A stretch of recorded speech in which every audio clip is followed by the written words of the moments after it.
అడవిలో సింహాలు, హైనాల మధ్య పోటీ చాలా కాలంగా కొనసాగుతోంది. ఈ రెండు జంతువులు ఒకే ఆహారం కోసం పోటీ పడుతూ ఉంటాయి. అయితే ఒక ఆసక్తికర విషయం ఏంటంటే సింహాలు హైనాలను చంపినా సాధారణంగా వాటిని తినవు.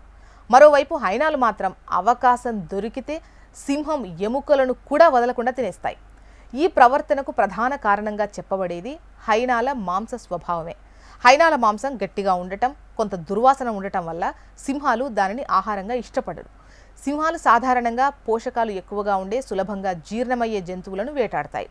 ముఖ్యంగా జీబ్రాలు, యాంటిలోప్స్ వంటి గడ్డి తినే జంతువుల మాంసం వాటికి అనుకూలంగా ఉంటుంది. ఇక హైనాలు మాత్రం అవకాశవాదులు. దొరికింది ఏదైనా తినగల సామర్థ్యం వాటికి ఉంటుంది. అందువల్ల అవి సింహం మృతదేహాన్ని కూడా ఆహారంగా వినియోగించగలుగుతాయి. అయితే సింహాలు హైనాలను తినకపోయినప్పటికీ మరి ఎందుకు చంపుతాయి అనేటువంటి క్వశ్చన్ అయితే సహజం. దీనికి ప్రధాన కారణం ఏంటంటే పోటీ. ఆహారం, వేట భూమి, ఆధిపత్యం కోసం ఈ రెండు జాతుల మధ్య తీవ్ర పోటీ ఉంటుంది.